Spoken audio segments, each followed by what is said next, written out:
misfortune, sorrow, yesterday, today, and tomorrow. It's time to honor those erased from her story. It's time to rise and take our place. In this moment we won't be erased. Time to rise, stand in our power today.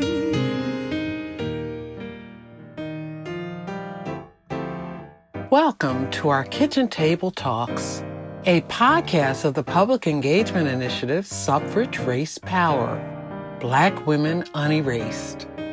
I'm Gwen McKinney, creator of SRP Unerased. This trilogy of episodes is a homecoming of security, shelter, and self. The theme at this table, the art of beauty, owning our image.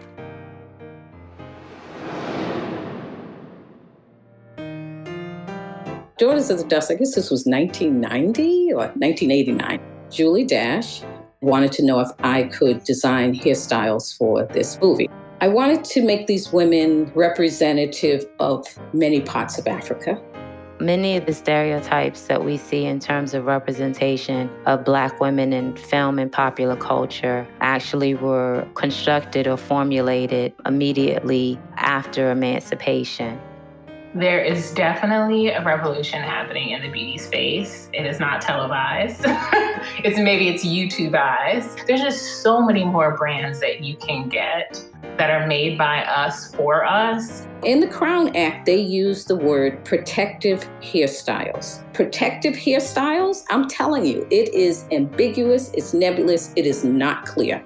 So we were very strategic in the language. African style hair braiding. Change starts from within. We need to take back some of our marketplace. It's always been bizarre to me that as the central consumers of beauty and beauty products and hair products, someone else besides us markets them and sells them to us. The hardest nut to crack, by far, was standing up against the cosmetology cartel, which was determined to prevent hair braiders from opening businesses. In terms of a lack of beauty, the Mammy, the Jezebel, Sapphire, the tragic mulatto, this is a direct set of images that were constructed to counter the notion that Black people should be looked at as fully human and should seek equality socioeconomically and politically immediately following emancipation. We are huge, gigantic consumers of beauty in so many ways. We outspend every other racial demographic on beauty. And not just hair care, we outspend white women in skincare. That's how much money in the market we put into it. We were fighting not only a state law, you had the Barber and Cosmetology Board, which was made up of salon owners. And so they used their position to really squash their competition. And that's really what it was about. You know, this is about money, power, and control. The notion of Black women possessing stereotypical notions of femininity, of needing to be protected, of being fragile and gentle and nurturing, those things that are associated with white femininity, Black females as a caricature, exist in the white male imagination for the purpose of elevating white femininity. My name is Dr. Montre Azamazuri. I'm the director of the graduate film program at Howard University, where I am also an associate professor in film. My name is Amaya Smith, and I like to describe myself as a women's rights defender by day and an entrepreneur and natural hair product junkie by night. My name is Pamela Farrell. I am the CEO of Cornrows & Company and the founder of the Grow Hair Project, which teaches women how to detect health problems using their hair. Hi, I'm Carolyn Malachi. Today's Kitchen Table Talk is all about beauty, owning our own image. I'm joined by two brilliant guests. My name is Alelia Bundles, and I am a biographer and author. My name is Yoruba Richin, and I'm a documentary filmmaker. Let's start the conversation about Black women's images. And from both of you, your insights on how news media plays a role in perpetuating or dispelling negative depictions of us. First, Alelia. Certainly, media for the entire history of America, long before there were moving images, either erased or made negative the images of Black women. That there were stereotypes about us. And it really took us to be able to reclaim the way that we are portrayed. But even now, there is always an effort to make us less than. Yeah, one of the things I've been looking at is how when we first were even brought here as slaves, there were newspaper advertisements that began the dehumanization of our looks, of our skin color, of our hair, how they characterized us physically, woolly hair and wide nose and these derogatory ways of describing us. And so, yeah, the fact that, this was even before we were, before the advent of, a video or photos, that dehumanization of our Africanness began. Brainwashing as well, that we began to take on that notion of what attributes we had to have to be beautiful. And one quote I read, once you brainwash people, they are easy to control. I think that we have come a long way. I do think that in the late 60s, with the advent of, a move to love our skin color and Black is beautiful and natural hair. And that it's not just in the 60s. I mean, it's been something that's been all through at the same time, all through our history as well, but kind of came to its fullest manifestation. Definitely now we have more options, we have more choices because of trailblazers. I think there is progress. We're not as brainwashed as we were. How about that? But I think there's always the personal, and then there's the larger political, the larger global way that we perceive ourselves. So on the personal level, it is the messages that mothers give to their daughters. It's the messages that fathers give to their daughters and that parents give to their sons. What is beautiful? And so if a child's memory is that they are compared to others, that they're told they're ugly, or that they're just not told they're beautiful, then they internalize that and they carry that to the next generation. If they are boosted up, they still have to deal with what's going on the outside and somebody else telling them something different. But if you start at home, and so it is very personal, but it's also combating the negative images or the positive images that you get once you walk outside of the house, once you walk into the larger world. I think you're talking about legacy. And in that vein, you, Alelia, are devoted to shedding light on your great-grandmother, Madam C.J. Walker. And this means taking on the Herculean task of exposing mythology surrounding her story, like the notion that she invented the hot comb, right? So could you talk about some of the distortions and omissions that you've had to tackle as her biographer? And then how did your great-grandmother really contribute to Black women affirming our beauty and our power? Yes. Oh my God. This is it's become my life's work. Madam Walker did not invent the hot comb. I have almost succeeded, in dispelling that myth. But, I will say growing up, my mother was vice president of the Madam C.J. Walker Manufacturing Company. My dad was worked for the Walker Company for a while after my parents were first married. And then he became president of Summit Laboratories, which was one of the companies that disrupted the model for the Walker Company with its press and curl, because it was a company that made chemical hair straighteners. So I grew up in a household where the battle for the afro was very personal. When I wanted an afro my senior year in high school, my father was entirely opposed to it because he said, who's going to pay your tuition for college? And my mother, who understood that this was about me expressing myself, took me to the Walker Beauty School, where the students rolled my hair up on permanent wave rods and gave me, overcame my permed hair and gave me a big afro. And it was a battle royale in my household. So I experienced it on a really personal level. And I was honestly ambivalent about Madam Walker because of the way other people saw her. People thought she invented the hot comb. They thought that she was really focused on European standards of beauty for Black women. And so it took me doing my own research through the years, through the next decades, when I was a graduate student at Columbia in journalism, and Phyllis Garland, the only Black woman on the faculty, insisted that I write about this. But what I began to discover as I was doing the research on Madam Walker, first, she didn't invent the hot comb, but more importantly, what she was really addressing was the fact that Black women were going bald, and it was a matter of hygiene. Most people didn't have indoor plumbing.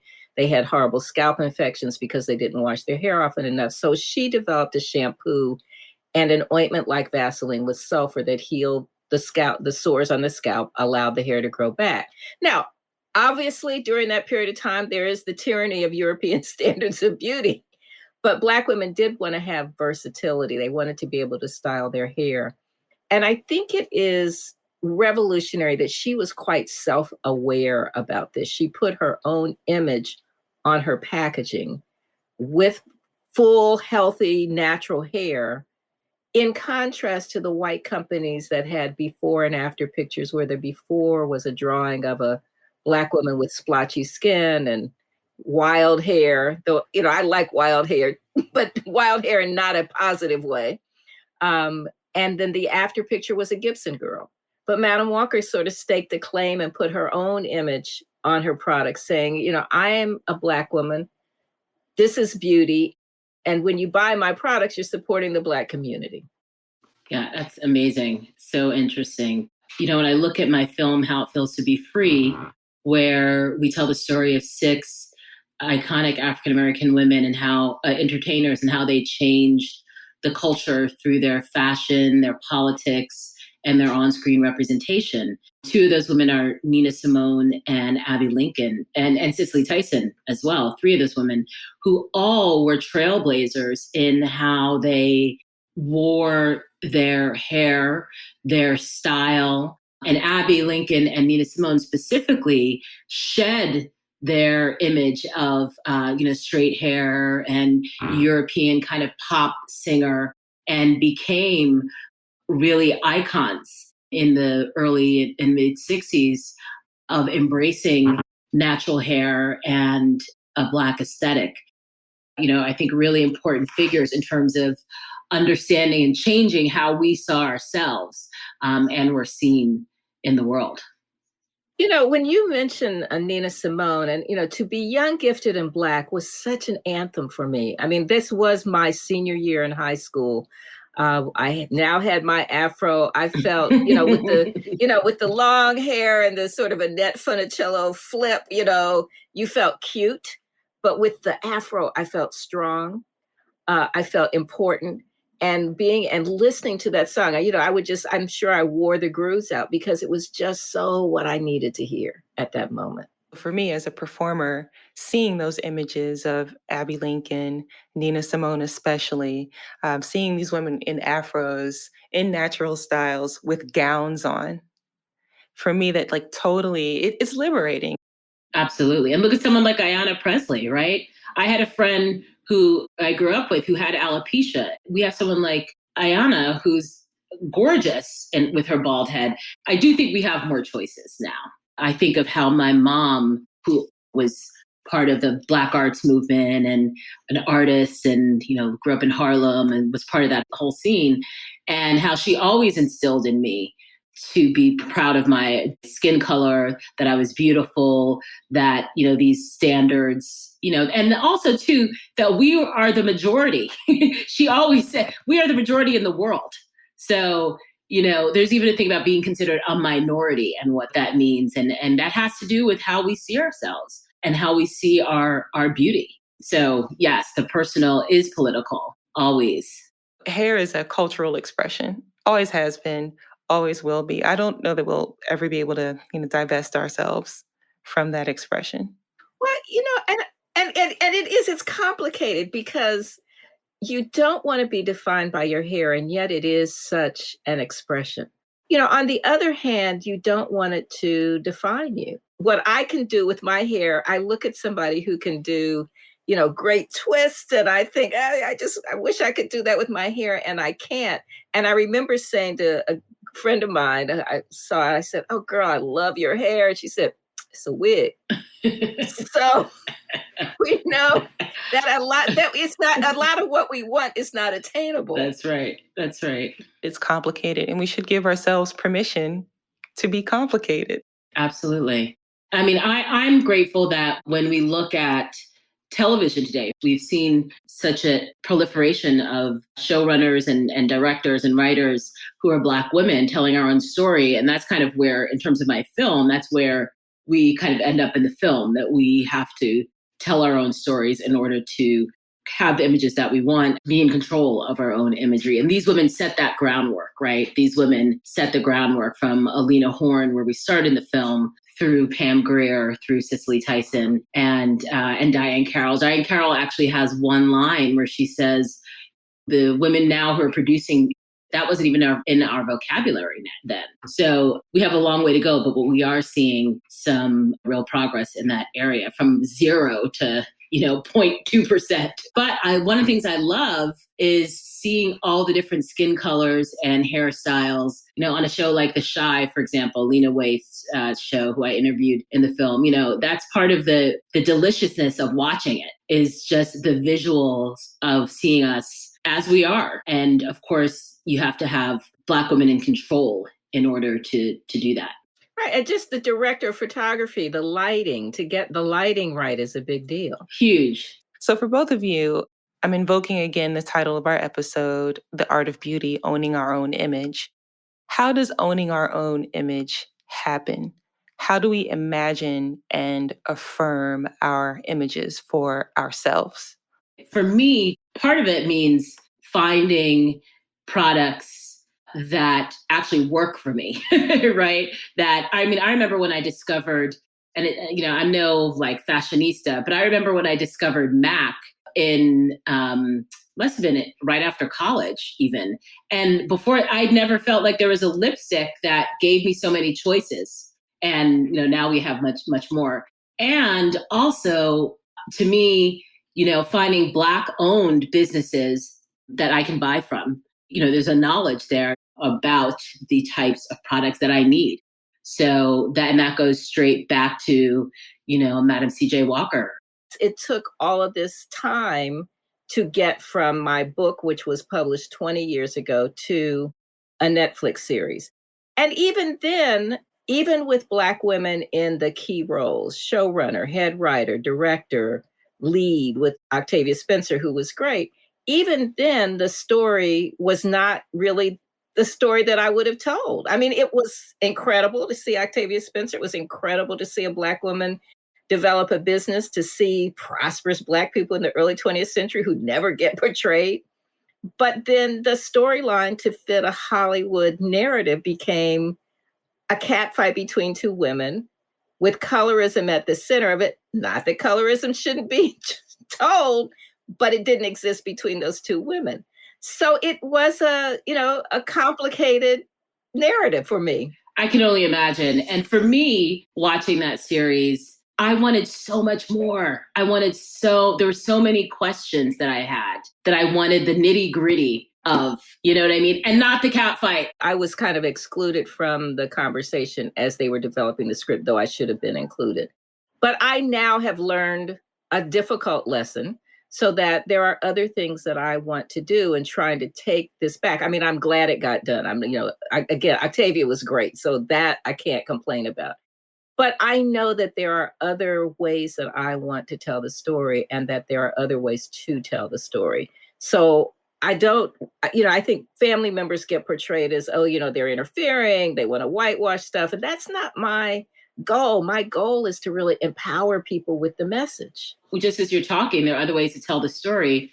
Part of the beauty of where we're at in society and technology is that there are other ways. There's podcasts are becoming a really interesting, very cool way of storytelling.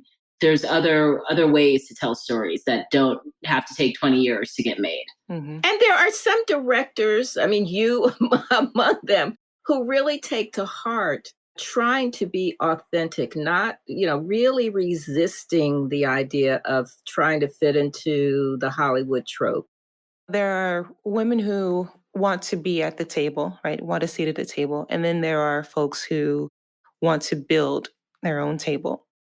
How do those folks go about getting the resources, access to the same resources, the networks, the relationships, the funding that those who are at the table have? Well, one of the things that I think needs to happen is that, and it might be happening a little bit, we do have a wealth of entertainers and sports figures who, and I'm speaking obviously about film, both fiction and documentary, who are getting into, filmmaking. They are working with production companies who make this stuff to produce content, as they call it.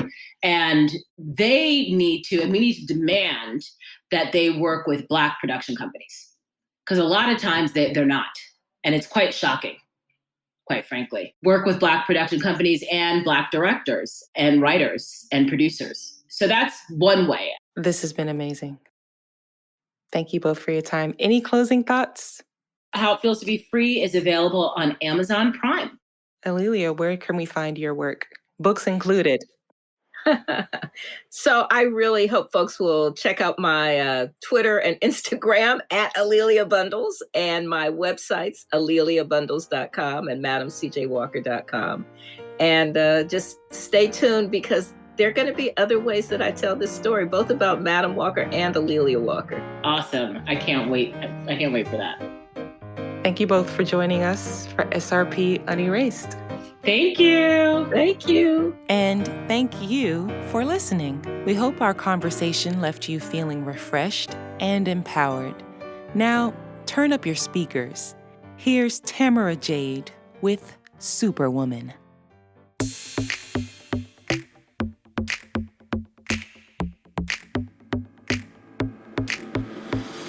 Hey, you. Yeah, you. Looking in the mirror at me. Confident, smart, edgy, but low-key. Ready for whatever this world throws me. Got hella things to get done. 99 problems, but the bag ain't one. Goal-oriented, future cemented. Work ethic second to none. I can be the boss, I can be in charge, or I can be your sidekick. Look danger in the face, I'll run straight into it. And when you're afraid, I'll come running to your rescue. In my dress, in my heels, grab my cape, let's go. I can do what I want, I can do what I feel, 'cause I'm more than a woman, a superwoman. I can do what I want, I can do what I feel, 'cause I'm more than a woman, a superwoman. Here we go. I'm a superwoman. I'm a superwoman. 'Cause I'm more than a woman, a superwoman. Ready, set, on your mark, let's go. Moving at the speed of light. Got everything I need in me to take flight. With you by my side, the limit is sky high. But let's be clear, boo, I don't need you. Save the world by myself if I want to. Change a diaper, change my tire. I do it all. I can be the boss, I can be in charge, or I can be your sidekick.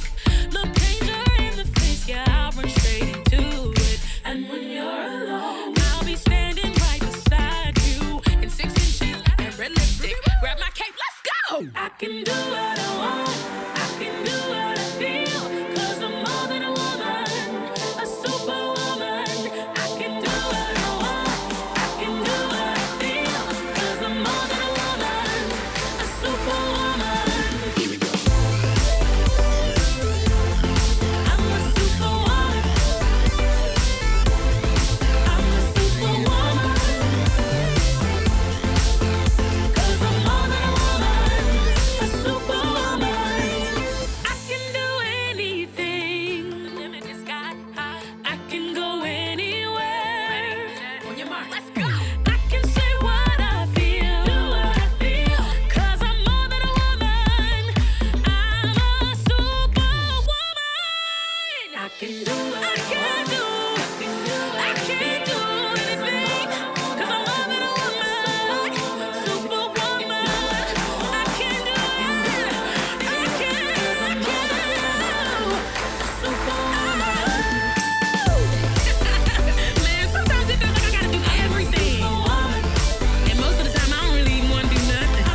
Thanks for listening to Kitchen Table Talks, made possible by support from Groundswell Fund, Craig Newmark Philanthropies, the Park Foundation, and anonymous donors. Our theme song, A Black Woman's Love Song, features LaTasha Brown on vocals and Glenn Pearson on piano.